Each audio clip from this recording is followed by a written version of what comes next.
Okay, and I'm gonna start recording, and we'll play the introduction right now. Alrighty.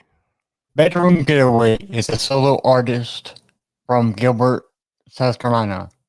The multi-instrumentalist behind the madness is Trey Amick. At the time of this recording, he is 20 years old, living in Lexington, South Carolina. Trey originally started the project in late 2018 and released a full first-length album in January of 2019. The album was titled that to honor Trey's father, Jeremy, after he committed suicide in May of 2018. In 2019, he has not only released his first album, but also his second, which was titled I Haven't Slept in 7 Years. After multiple different musicians coming in and out of the band, he finally decided that in late 2019 he would continue as a solo artist. In 2021, Trey finally finished his third album, which was subtitled Bedroom Getaway Volume 1. The reason behind this name is he feels this album perfectly fits the whole idea of who Bedroom Getaway is and what Bedroom Getaway is about.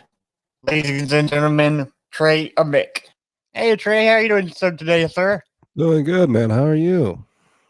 I'm very good. I'm very awake now because I'm having my cup of coffee here, and I don't know if you drink coffee too. Do you drink coffee? Sometimes I'm actually feeling a little under the weather, so I've been drinking some tea with some honey. Oh, good man. I'm so sorry you're feeling under weather, but I found a coffee creamer that's cocoa pebbles, and it's so good, dude. You need to try that out. You know, That sounds cool, man. coming out with so many kinds of creamers. It's amazing for coffee drinkers. You know, like myself. I I found some edibles that are that are like cocoa pebbles. That are like Okay, nice. Oh, that's good stuff, man. Hell yeah.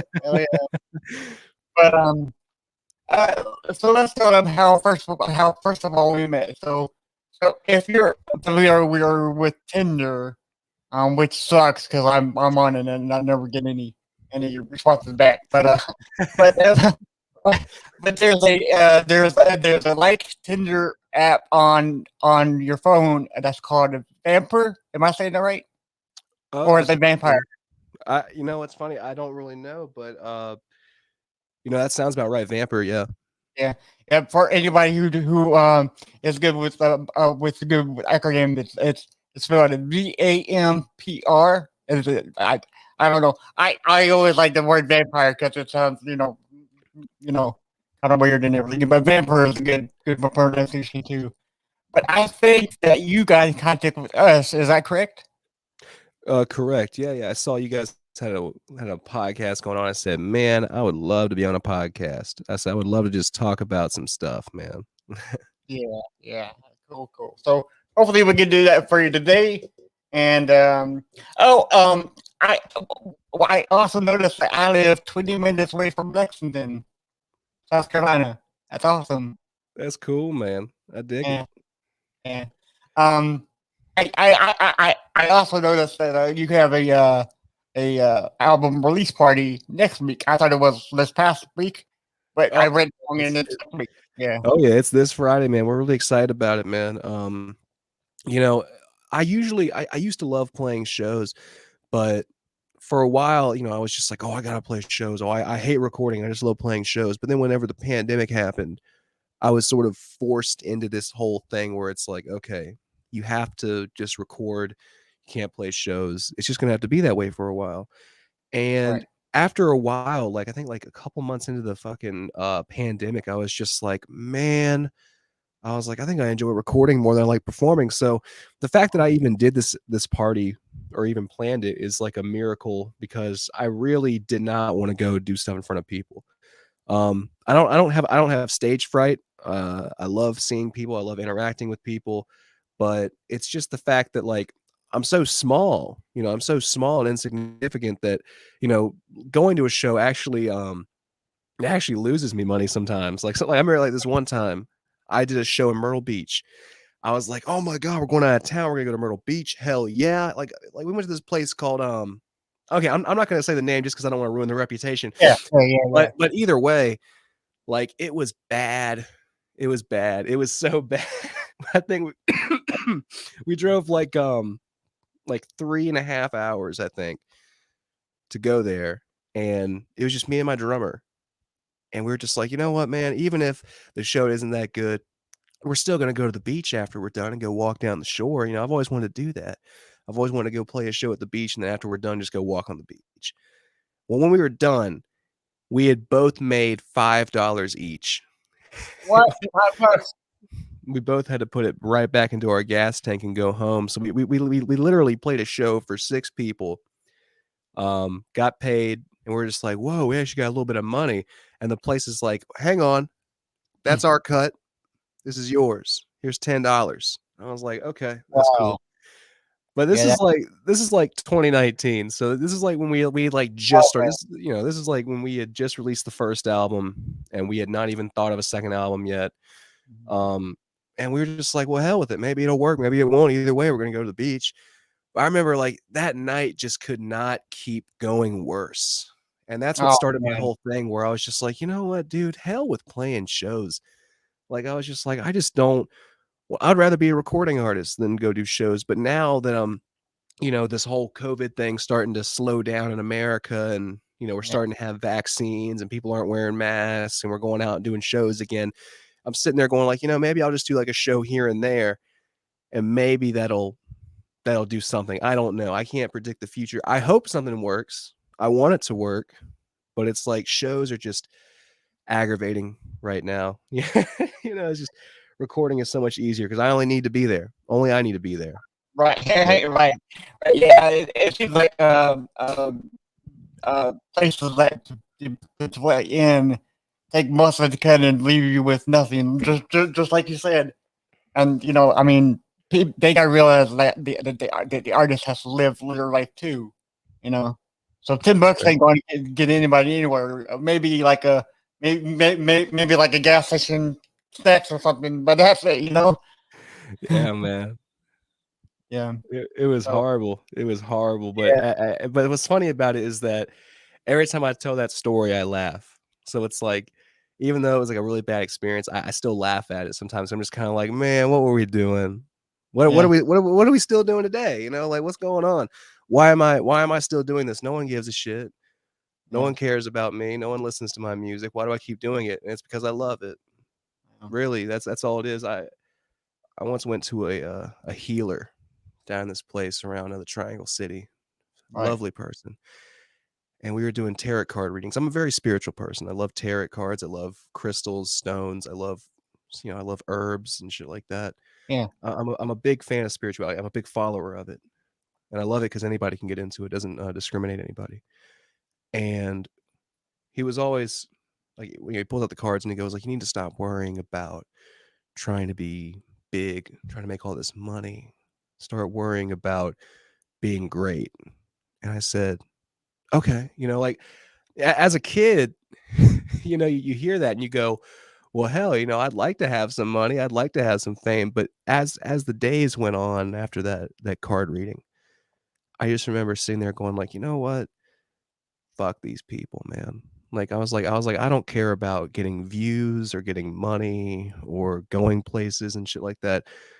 Music has always been a big blanket for me, like fresh out the dryer kind of blanket. It's just very warm. It's very inviting. I love doing it. I love making it. It's all I think about. And once I got through my head that I wasn't going to be big and I wasn't going to be rich from it, I said, well, you know what? Let's just have some fun. I mean, I've been having fun this entire time, but it's like, it was always on the back burner of my mind where I was like, is it going to work out? Is it going to work out? In the end, it doesn't matter if it works out. Are you having fun is what matters. Right. And that's what I was doing this whole time. Like during late 2019, 2020, 2021, I've just been having fun in my room. I've added so many other instruments that it's so clustered in my room right now. And luckily I'll be moving out of here very soon and having my own house and building a studio. But this room has become so cluttered with gear and equipment, and is like I was trying to move some stuff around just so I can have like this decent little background behind me, but it's just so clustered. And I think it's kind of like what Jack White said, where he goes, when you're in a little room, na na na na na na, something something something good. I can't remember the lyrics, but I remember him saying that once you need a bigger room, you finally found something to do, and I believe that. Right. Because once you need all that space, you're just like, man, this is getting a lot bigger than what I thought it was. It used to just be me, my guitar, an audio interface, and a cheap ass laptop. Right. And now I've got all this shit around me, man, and I'm Yeah. enjoying it. I just Yeah. sitting here in this place like a sanctuary. Right. Yeah. They say the more room you have, the more free your mind is to experiment and uh, develop more creativity. It's all about I, it's all about your surroundings. If you're surrounded by good people, good things will happen to you. If you're surrounded by like great instruments like you are now, I mean, just creativity will come. yeah, man, I really do. I do hope for that. I'm always burning incense in here. I put my crystals in the corners of the room to help with my energies, and really, it's just a very nice place to be.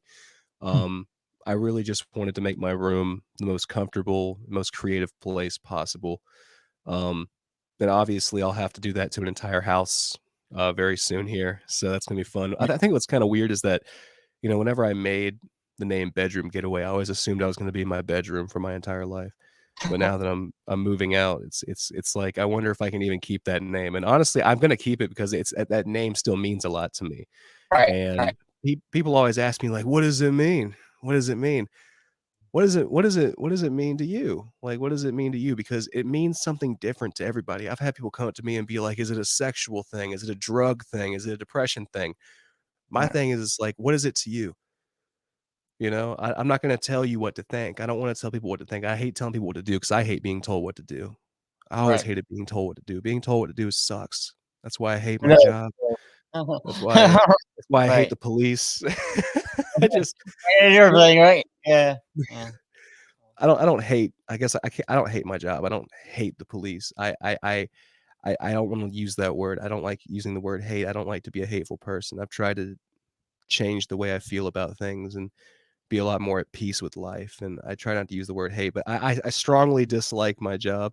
I strongly dislike There you the go. police, and Strongly dislike. I strongly dislike things, man. I That's the just like key to. word. Yeah. I was very lucky that I was able to have the golden ticket of life and be able to go and find a place in the woods where it's Yeah. secluded and there's no one there to tell me what to do. Yeah.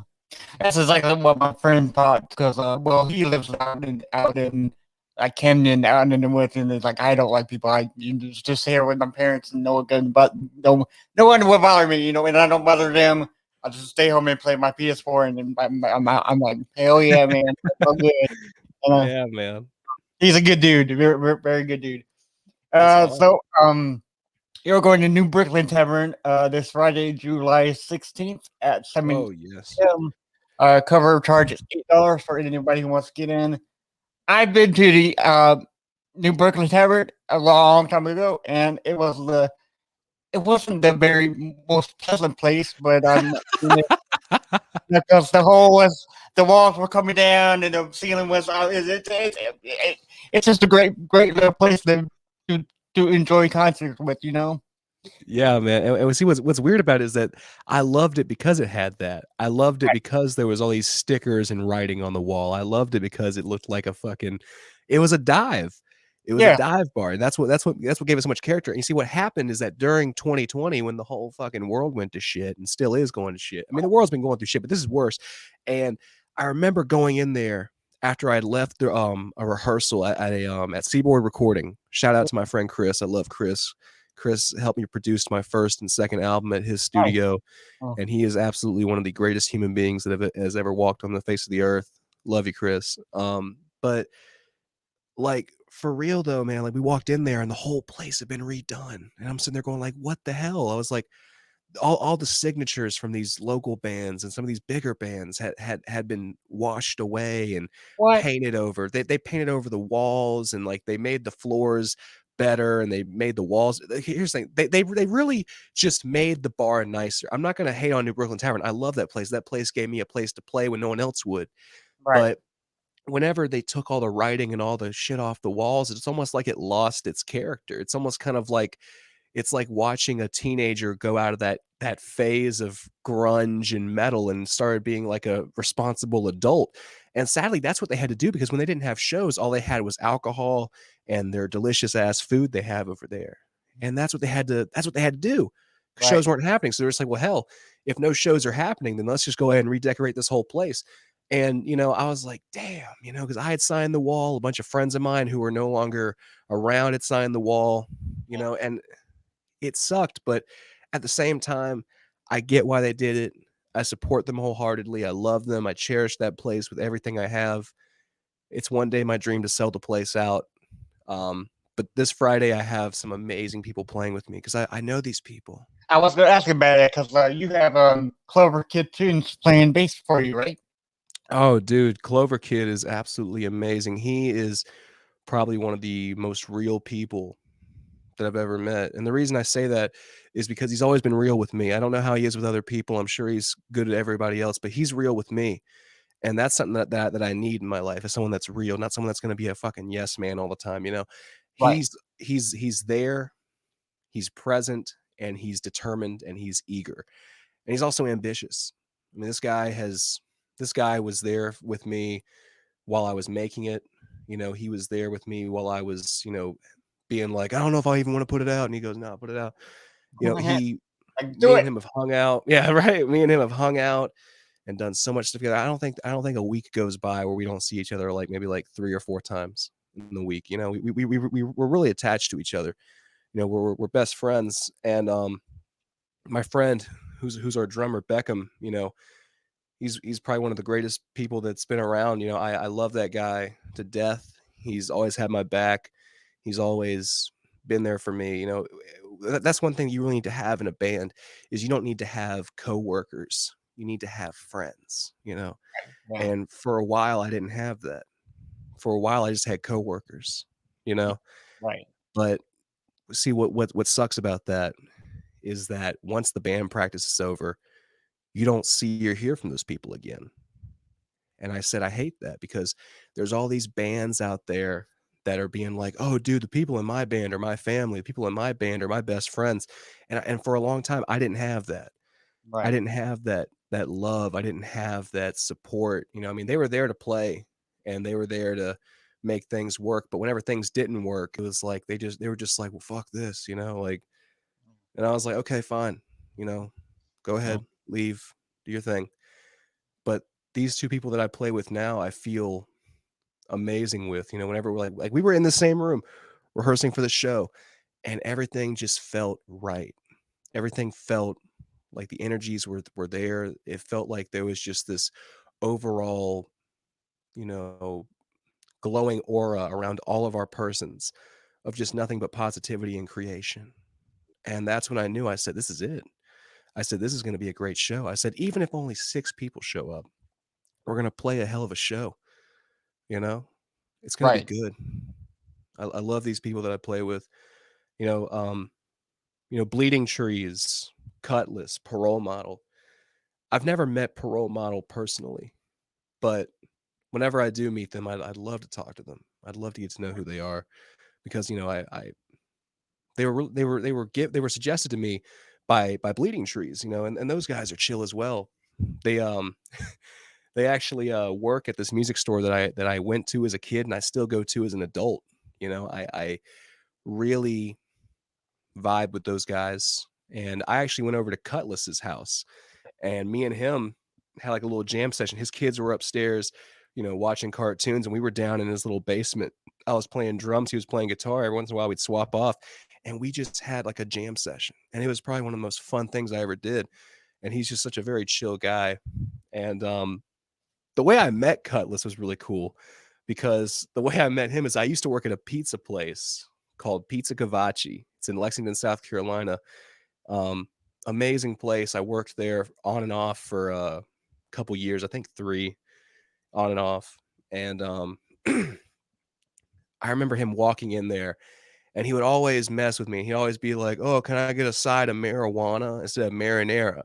And I didn't think it was like I didn't think it was funny. I just thought I thought he was just chill. I was like, okay, he can joke like that. I like that. He's a Yeah. very free spirit. And and then once he realized I was doing music, he goes, "Well, bro, we gotta hang out, we gotta jam." And for a while, I was never able to do it because I was so busy. But then one time, we finally got it in the books, and I was like, "Hell yeah!" We went there and jammed for hours, and it was so damn fun, man. I really love. I got a lot of love for Bleeding Trees, Cutlass, and I got a lot of respect for Parole Model because their music is so unique and it's so fun. I haven't met these guys yet, so I can't. I don't know if I love them or not. I don't know if I like them or not, but I know that I respect them for what they do, and I will always treat people right, even if I don't know you, because I Right. don't. I believe that everyone always talks about, oh, I hate people. I hate people. I hate going outside. People, oh, I can't be around people. And I'm sitting there going like, dude, have you been paying attention to the world? 99% of the time you have an interaction with a human being, it will always be something positive. No one's trying to start shit. It's not like middle school or high school where it's like, well, I'm better than you. I'm on the football team and you're just a freaking nerd. It's nothing like that. In this world, we're all equal. We're all just trying to get by. We're all just people.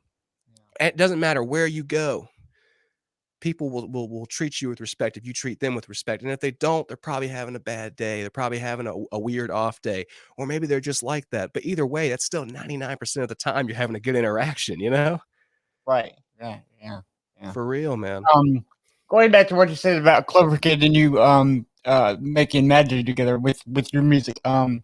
I wholeheartedly agree with you on that one because there are some people that you can just vibe and chill and connect with on the level like say like because I know like Zach Wild was going to join Guns N' Roses, right? That probably would have never worked because there probably wouldn't have been a connection, you know. So I mean, there are some people that you can just connect with, and people that you won't ever connect with. You know, it's the same thing with you said. You know, I've never seen my coworkers out of the workplace either. You know, Oh yeah. but like when I leave a job, you know, like they never text me, they never call me and say what's up. So I think that you know, you find people in the most realistic atmosphere of life. You know, so I dig that. And not everything's perfect at first. no, Like for example, me and him, like me and Clover Kid, his name's Dylan. He's a lovely human being. I love that guy. He for a while, me and him just were not friends. It's not out of the fact that we didn't like each other or the fact that we just had this conflict. It was just the fact that we just didn't hang out with each other. We never hung out. We never talked. I knew him in high school for a little while before I graduated early because I had to get the hell out of that place. Because that place was just fucking awful, man. I hate high school. I hated high school, man. For a while, I didn't hate it, but then towards the end, it got really bad, and I yeah, hated that place for the longest time. I had to get the fuck out of there. And after a while, whenever you leave high school, that's when you start realizing like who's your real friends, who's your fake friends. You start realizing who was just in your class and who was actually fucking with you. Like who was actually your friend. And for a while I was just like, well, damn, I only, I knew that guy and like from some school plays that we did.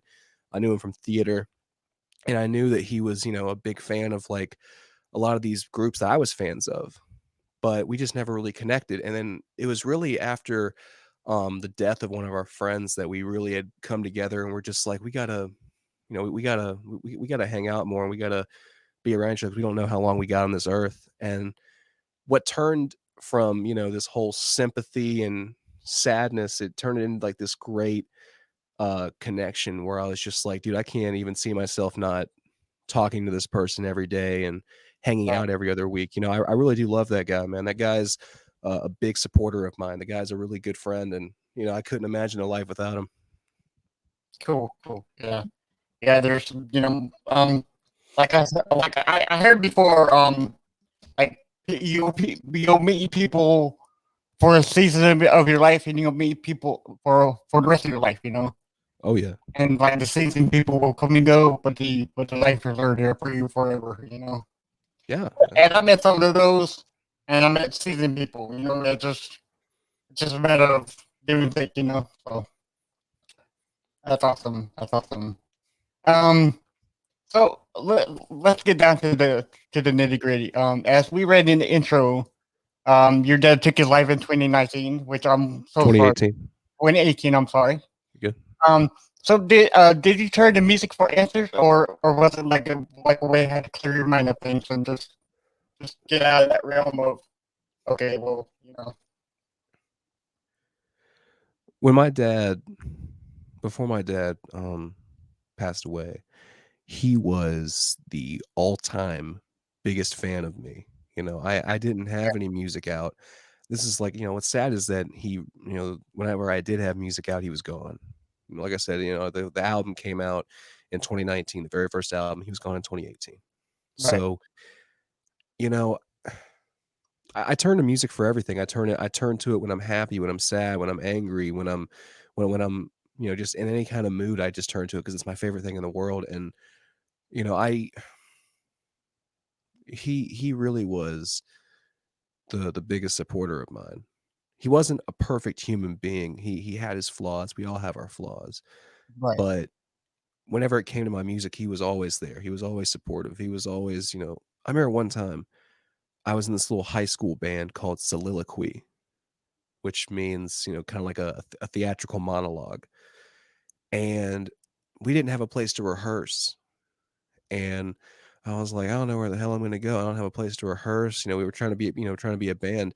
And my dad got him and some of his buddies from the construction, uh, career together to help build us like this little shack in the woods. It wasn't anything special. It was just, but he built that for us so we can have a place to play. And, you know, once it got built, I was like, all right, hell yeah, now we got a place to play. And, he took time out of his life. He was a very busy person. He was always working. He was always just trying to bring home money. Ever since I was a kid, he was working hard.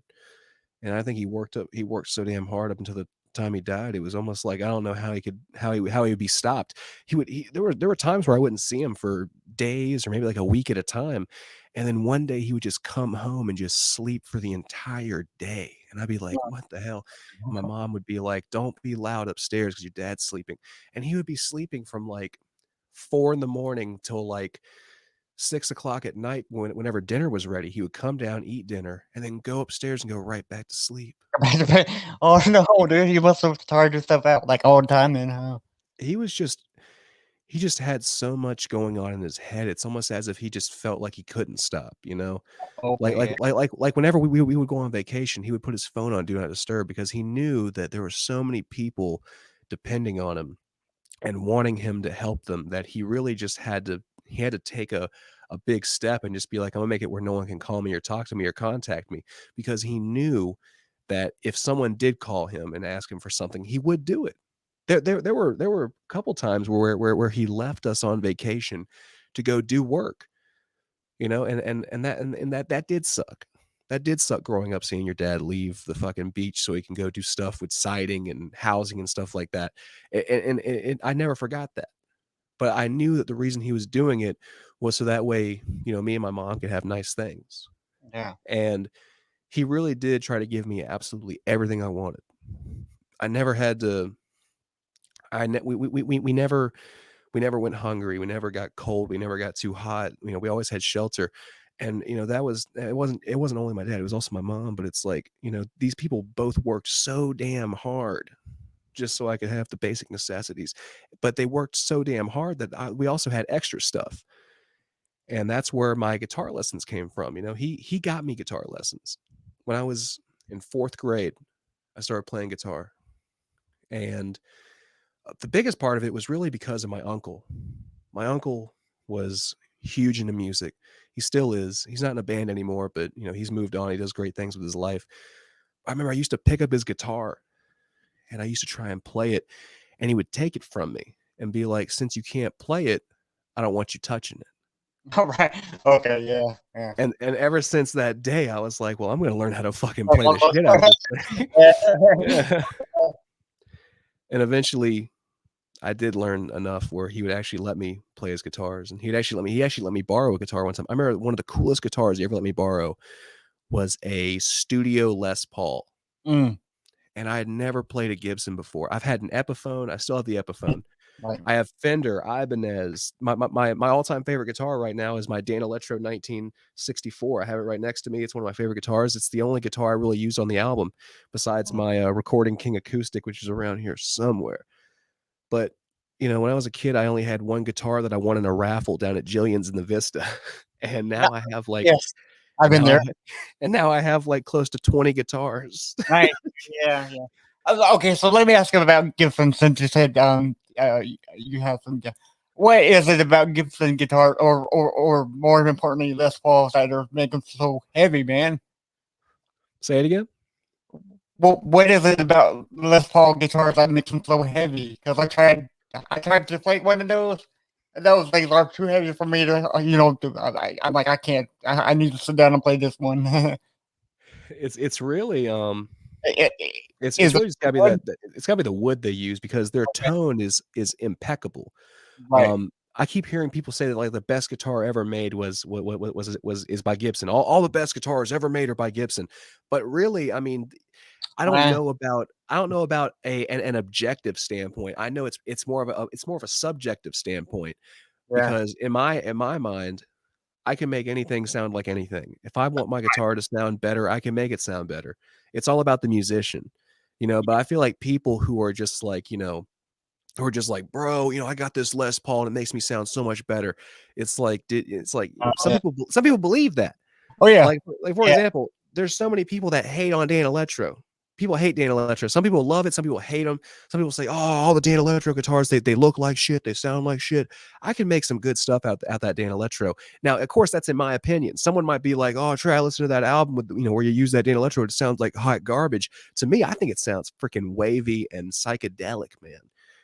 And Gibson, I couldn't see myself right now dropping like 3 grand on a fucking guitar. Maybe a synthesizer. I got two synthesizers. I have a Moog Matriarch, and I have this Korg, this micro Korg right here. Um, I plan on getting a Mellotron very soon. I love Mellotron. I loved it in the intro of Strawberry Fields Forever by the Beatles, Yes. and I've Yeah. always wanted one. So I decided, hell, I'm going to get one. So I'm really more into synthesizers right now, but I love the guitar. And Gibson they make a good guitar, but I just couldn't see myself having one right now. Maybe later on down the road I'll find one and be like, "Oh my god, I can't believe I didn't buy this years ago." But it's like today I'm like, "No, I don't want one." Right. Yeah. Um. Have you heard the we'll see sister said about guitars and people hating on certain guitars. Have you heard the theory that you can't do metal music with a Stratocaster? It's only the blues and kind of like like a funk, like because I've heard like you can't play metal with Stratocasters because they're mainly seen with like Stephen Ray Vaughan or people like that who plays blues and Eric Clapton. It's like you can play metal with those. It's all about you. It's not what to make a model is. It's all about what you can do. I'm really gonna have to agree with you on that one. I mean, like, I really just think that if you want to play metal on a Stratocaster, I mean, hell, I've played metal on a hollow body. Like you really Right? can do Yeah. anything you want. If anything, I feel like I feel like people should start using hollow bodies for metal. I like the way it sounds, especially if you have like some of that like for example, my recording king over here, it's in the corner of my room. It has a pickup built into it. It's an electric acoustic. And I have this fuzz pedal right here. I have it right at my feet. This is my pride and joy. It's my Fuzz Yeah. War by Death by Audio. And I use that a good bit on some older stuff and hopefully some newer stuff. I've got a lot in the bank right now Right. with music wise. Right. Um, and I really just think that, like, for example, one of my favorite movies of all time, it's going to sound cliche, but it's Scott Pilgrim versus the World. Yeah. Right. That's a And, great movie, dude. Yeah. Hell yeah. and in that movie, I remember that the guitar tone was just so fuzzy and disgusting. I was like, I love that sound. Why is it so nasty? And I realized it's because the dude was running a freaking fuzz pedal or a distortion pedal or overdrive pedal into a freaking guitar that had a pickup. And I said, well, I got to get an electric acoustic so I can have that tone. And I will tell you right now that if you ever want to experience true heavy music, you need to jam fuzz into a freaking acoustic, because it will sound absolutely disgusting. And in my opinion, it sounds more metal than anything I've ever really heard. Right. You know, like I really just, I love the fact that if you stop playing the guitar, it has so much horrible feedback that it starts this really loud oscillating like wave of just, you know, I'm sitting there going like, oh my God, that's amazing. That's metal right there, right? Hell yeah. Yeah.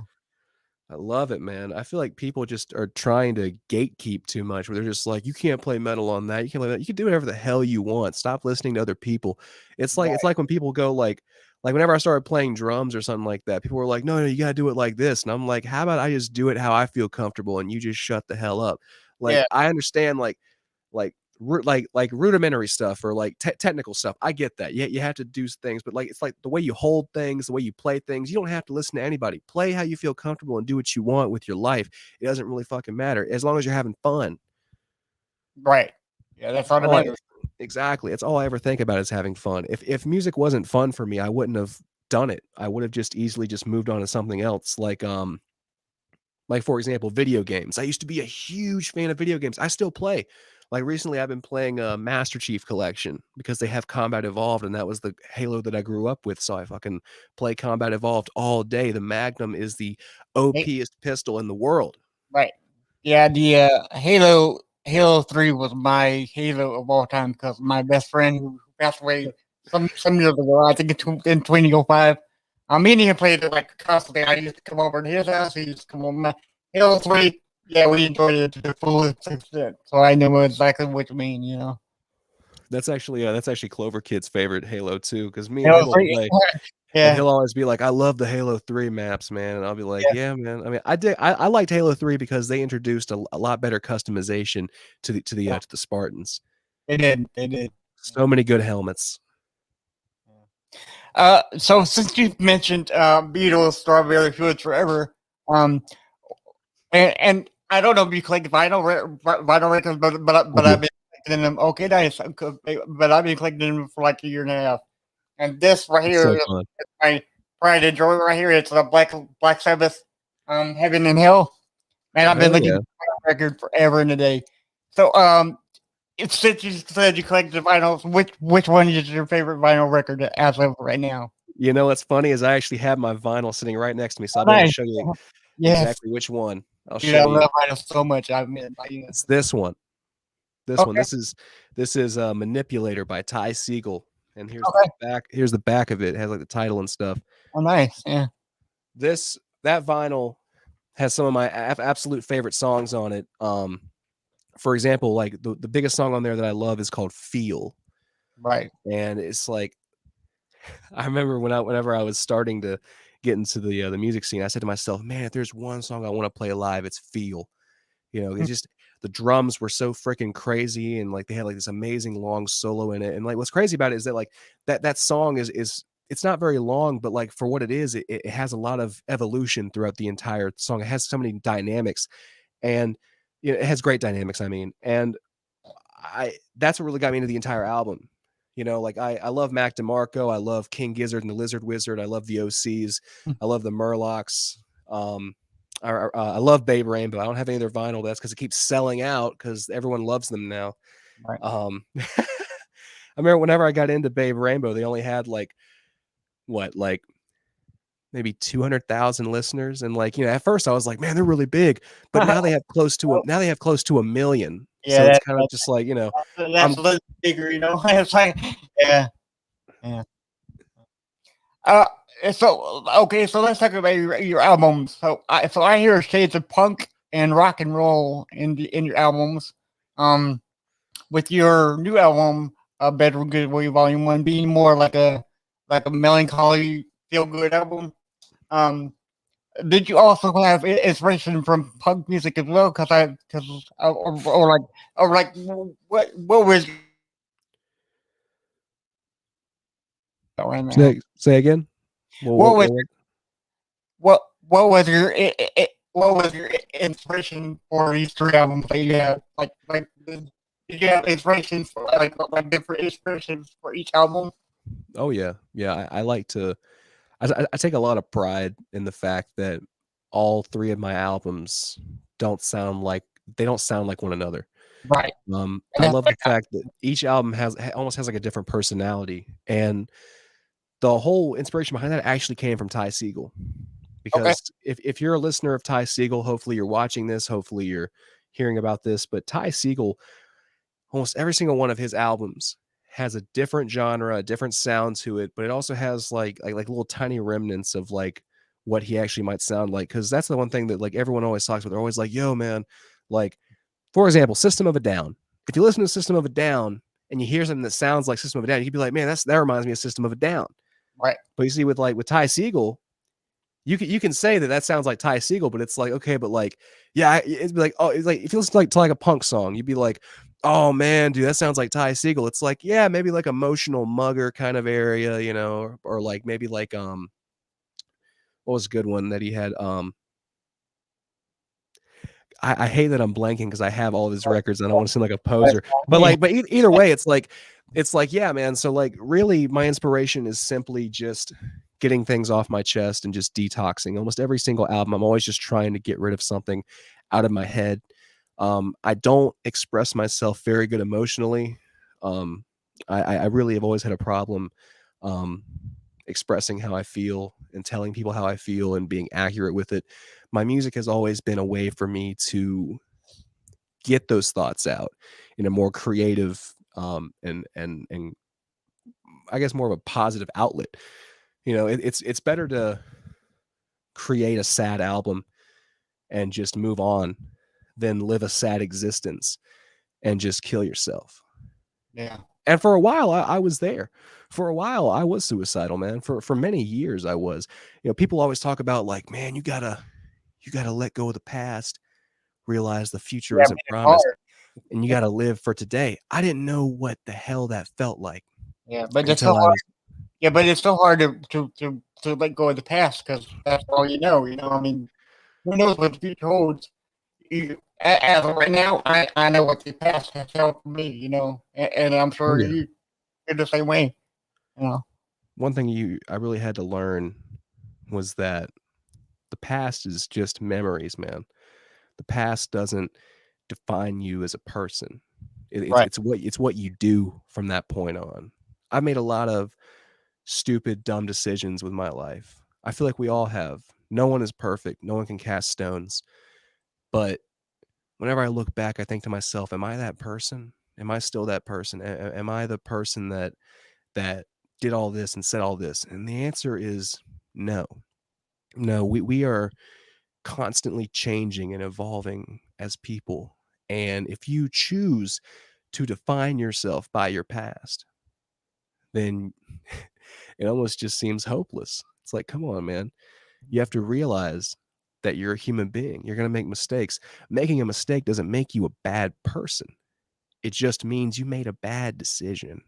Right. And I try to only make good decisions. I really try to be careful about what I do because I've done things in the past and I've hurt people and they've hurt me and I've felt alone and I have felt depression and I still feel it sometimes. And I've felt anxiety. I feel hatred a lot.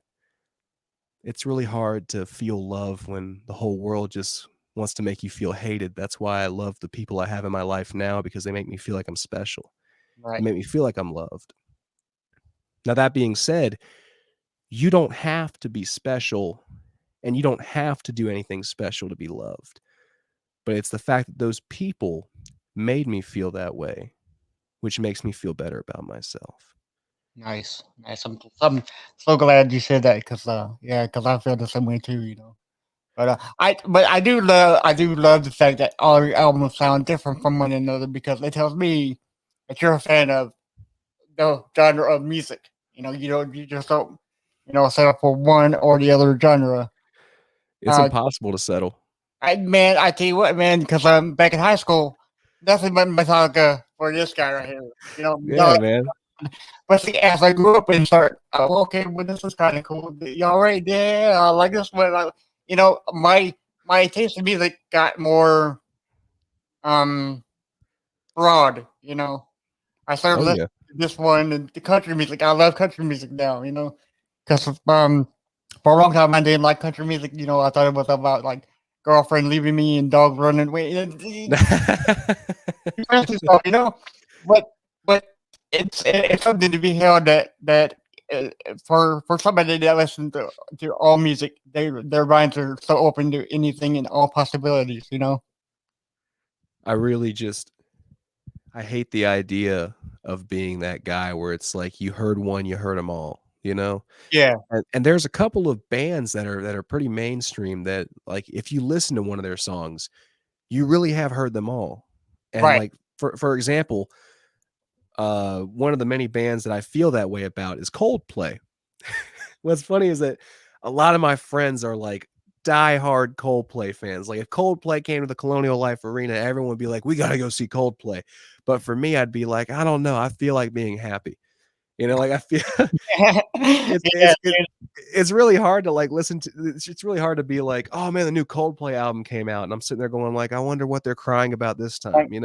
Yeah. Like Yeah. they're great artists. They're Oh yeah. wonderful artists. They have very touching lyrics, and they seem like they never slow down. But it's the fact that it's one of the things where it's like once you hear one of their songs, you really have heard all of them. Now, of course, that's just my opinion. Right. That's not there's many people who probably think like, well, no, this album sounded way different. This, like they really turned things around this year. For me, as an outsider and not a true fan, I can just feel that that's how it is. And Yeah. that was my big inspiration for doing everything differently every single album. I don't want to be that guy where it's like, yeah, if you listen to his first album, you've heard the rest of the music. You don't even need to listen to it. It's like, no, every single album has a different personality. It has a different stroke, has a different groove to it. And the second album was really, really weird. I really, I'll be honest with you, I hate my music. I actually hate my music. Oh, I actually will use that word because I don't like it. And the reason behind it is probably just because I'm the one that made it, yeah. Like whenever my friends make music, I'm just like, "Oh my god, this is a really good song. I like this song. I'll listen to it all the time." But my music can't do it, man. I can't vibe to my own shit. I can't do that. I just don't like myself like that. I mean, I love myself, but like when it comes to music, I'm just like, "All right, you made that, cool, move on." Right. I can't I can't do that. And that's why I strive to just keep making different things because I know eventually one day I'll find that one thing that I made and I'll be like, "You know what? I think I'm a decent musician." Like I can actually stop being so damn modest and just be like, "You know what, Trey, you might actually know something." And for me, that song was it's called Who Are You Now? It's the opening track on the new album. That song I cannot get tired of. Right. Uh, Like just recording that song was so fun. Like I had fun writing it, recording it, publishing it. Whenever I published this album, I actually had a smile on my face. nice. I didn't That's I all. didn't I didn't care if no one was going to listen to it or not. I just knew that I had made something and I was going to share it with people, and that's what made me happy. And so many people actually told me that they love Who Are You Now, and that makes me feel happy because it means that someone out there feels the way that I feel. Like I like that. I like knowing that it brings me comfort. So if I can say this too, I don't think that you. Well, hold on. Let me choose my words. Okay, so you said you don't like your music, but just because you don't like your music doesn't mean that other people won't listen to it and possibly your songs might save your life or take them out of like a deep depression or something. Because that's what music is about. It's all about how we perceive other things. Because I turn to music for everything. Happy, sad, depressed. Um, so yeah, just because you don't like your own music doesn't mean it won't save somebody else's life, and that's the I think that would be the greatest gift of all. To be If my honest, music ever if my music ever saved anybody's life, I'll probably never hear about it, and that's totally fine. right? Um, like I really don't see anything. Um, I tell you what's funny is that I'm such a hypocrite about it though, because Right. I just completely shit on Coldplay, but the whole but like if you go through my albums, it's all sad shit. Right. Like people listen to like the lyrics and they'll just be like, man, like for example, everyone loves that song Jaded. I don't know why. I recorded that song on a freaking on a Blue Yeti microphone in my fucking bedroom. And you know, like that was like one of the more low quality songs I ever put out. You know, it really was. And for people to like give it like nearly 10,000 views is insane to me because I'm just sitting there going like, who the hell is listening to this and why do they like it? You Right. know? Because And you know, I mean, because that's what music is. It's like people like it because it like speaks to them. You know, I mean, when words are all music speaks. You know, so I think that if people enjoy my music, then I'm glad they enjoy it. And if yeah. they don't, then you know, they just don't. But to me, I just I know that my shit stinks. I know that I'm not always gonna have the best sounding, you know, stuff out there. And I just wanna I try to keep myself humble so that way it's just kind of like people be like, yo, man, like I didn't really care for this album you put out. And I'll be like, yeah, I didn't either, but I sure did have fun though. You know, Yeah. I had fun. That's all I cared about. I like having fun. I like doing what I want to do. And to me, that's just making music. I might There you go. not like it at the end of the day, but it's really just an artist thing, you know? I mean, like I don't see how Leonardo da Vinci was taking years to make the Mona Lisa without just being like, you know what, fuck this. You know, like I don't want to do this anymore. I don't want to keep painting this woman over and over again. Like it's just, you know, Yeah, just pay them one time. That's it. Yeah. Yeah. Yeah. Yeah. I get it. I get it. being an artist is aggravating. There you go. Yeah. Um. Okay. So since you're a solo artist now, do you find it easier to write songs or harder to or harder to write songs? Since Easier. easier. Perfect. Yeah. Yeah. Because I feel like if you do things yourself, you got nobody to tell you what to do, and I just realized that you said you don't really, you know, you don't like to be told what to do with your own music, and I fully, you know, understand that. Yeah, man. Like I remember when I was a kid, I was watching I think I was yeah, I must have been like a toddler or something like that. But I was watching Some Kind of Monster with my uncle. And I remember watching that documentary and being like, why do they keep fighting? Like they're, you know, they're playing guitars. You know, like when I was a kid, I was like, all I want to do is just play my uncle's guitars because he had so many cool ass guitars. And then whenever I watch Some Kind of Monster, I'm sitting there going like, well, why don't they just have fun? They got all these instruments. But then as Uh, I got older, I'm you're like, sitting there oh, okay, realizing that's yeah, I'm yeah, like, these guys have to go through a whole process just to get one song done. yeah, And for me, I can get, you know, it might take me a little while to write a song because I want to make sure that it has the message I want it to have. But when it comes to recording, I don't even take that long to record a song. I might take a whole day, or I might take maybe like a week or two. It depends on what I'm doing. Um, a lot of the songs on the album didn't take that long to record. It really just took a lot more time to write. Um, Writing and recording is the easiest part of being a musician. It's getting it out there to people that actually give a shit that is hard.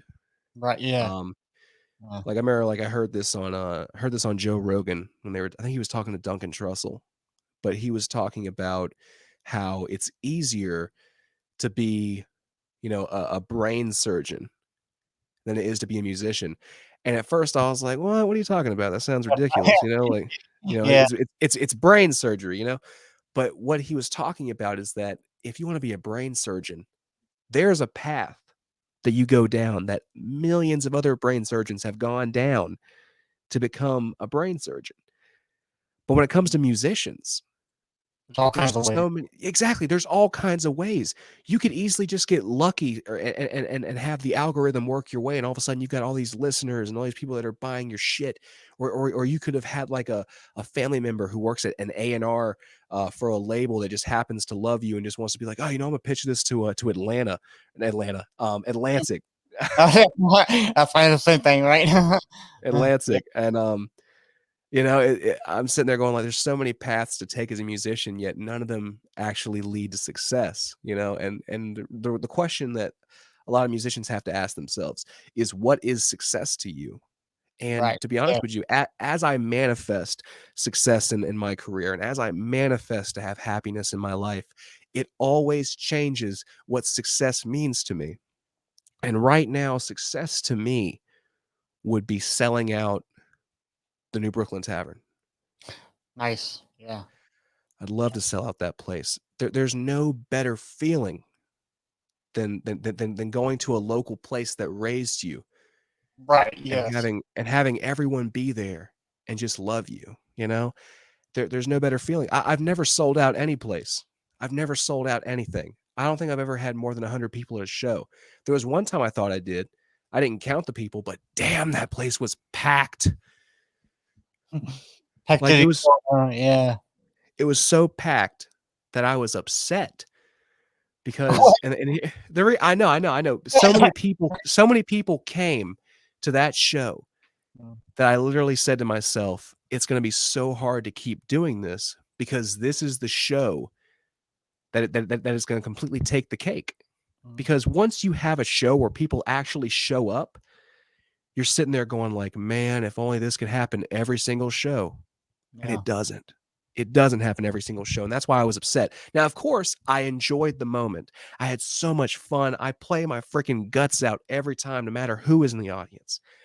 But when that happened, you could have told me, you couldn't have even brought me off that hill. I felt like such a fucking celebrity because after getting on stage and playing is fun, there's energy. But once you get off stage and people want to come up to you and talk to you about what you just did, it makes you feel like a celebrity and it Yeah. makes you feel like people actually give a shit about you. And to me, that's so refreshing because I live my life thinking that no one gives a shit about me besides my mom, you know?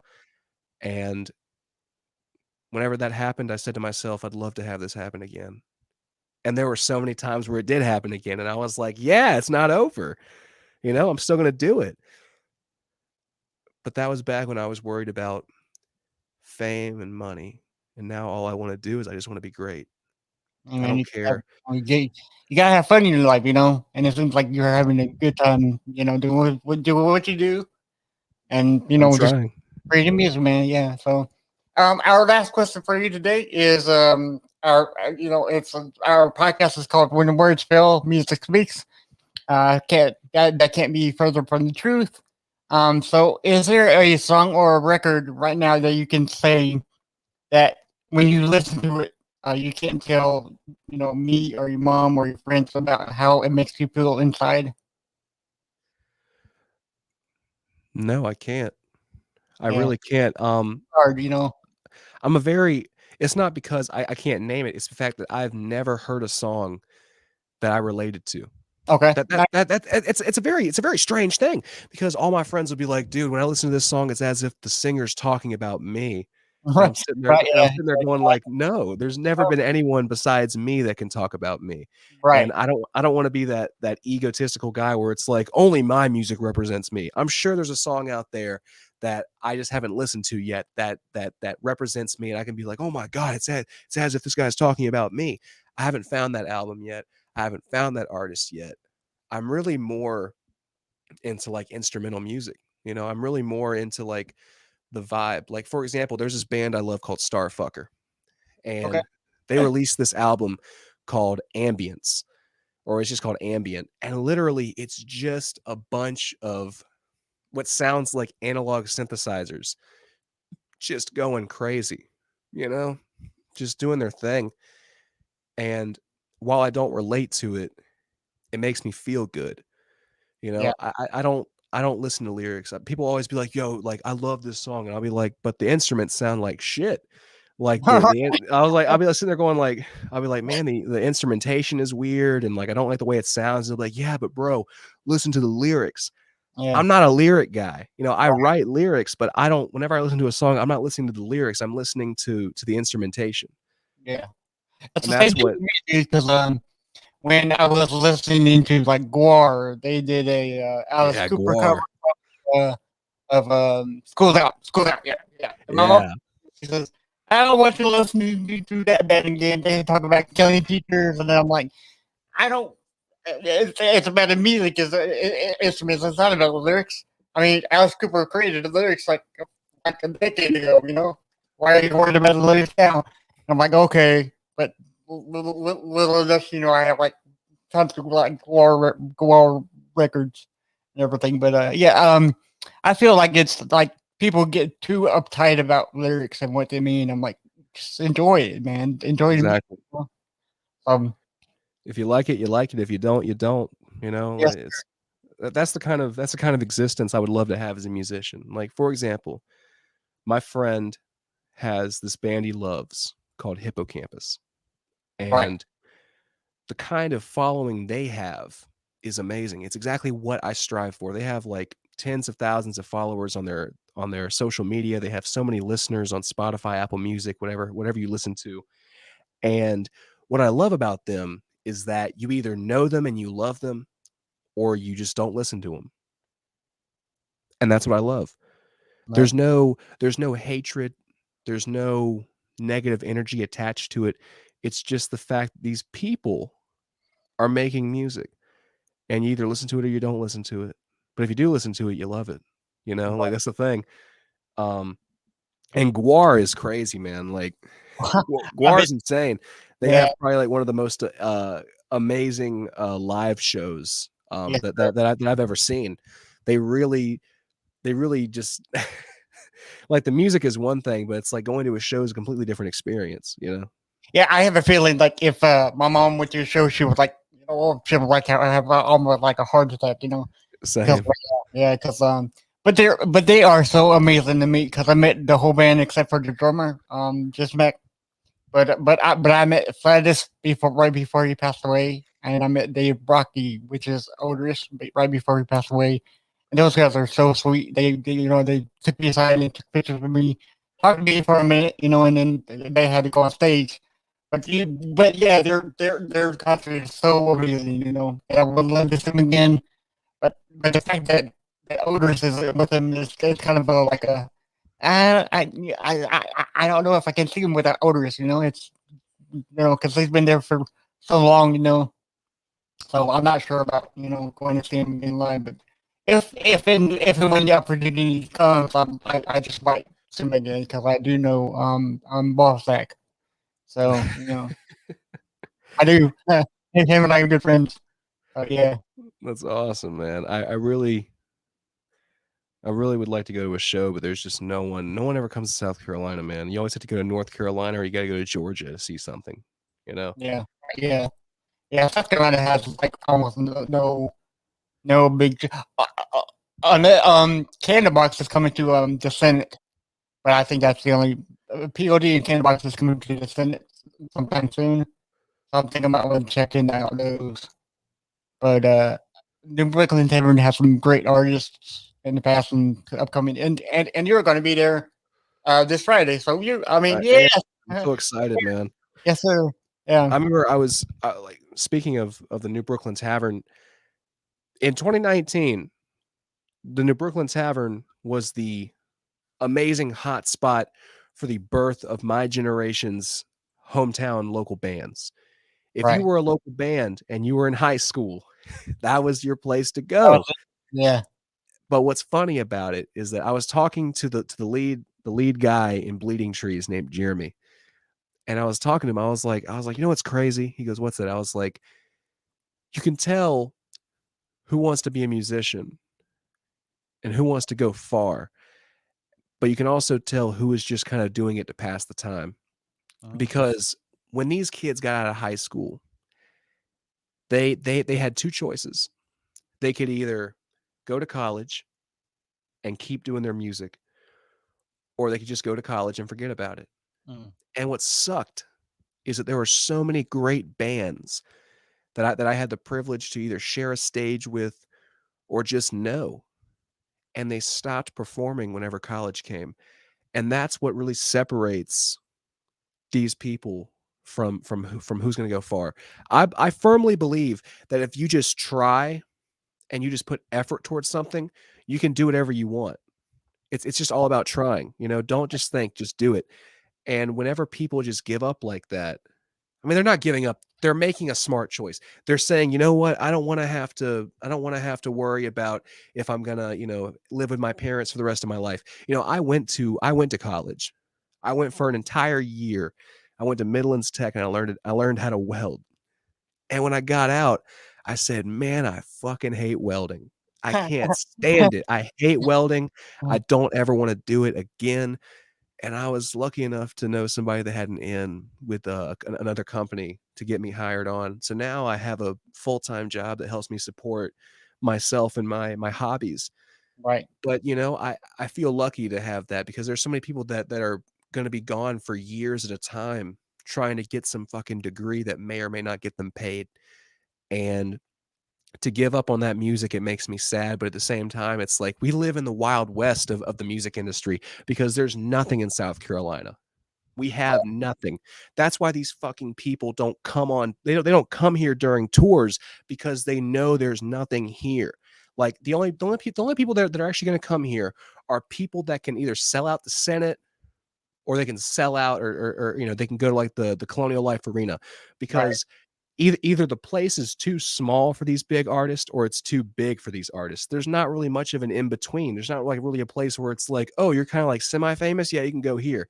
Yeah. It's not like that. It's like either you're going to a bar or you're going to like a Yeah. freaking theater / arena or whatever you're going to, it's really difficult to find a place for these musicians.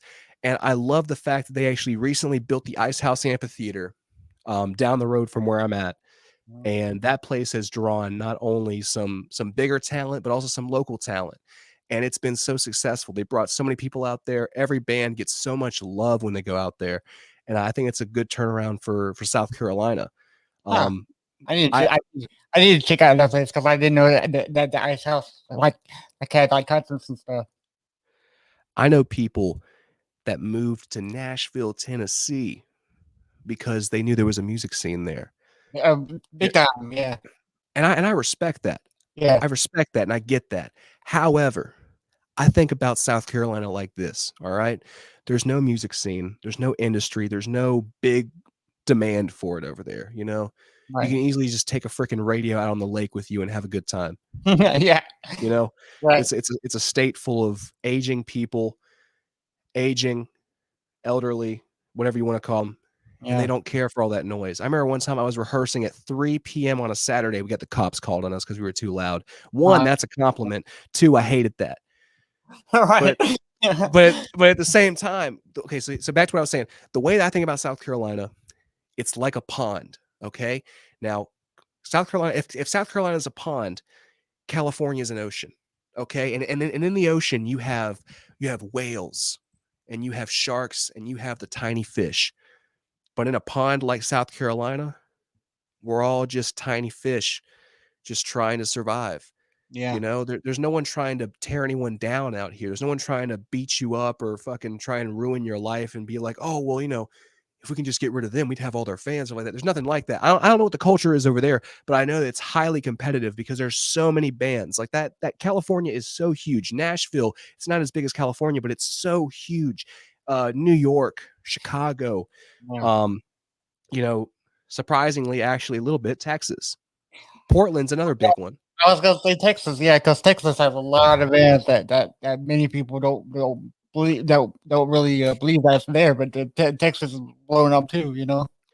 And I have so many people that tell me, man, I want to move to one of those many places I just named so I can try and make it big in the industry.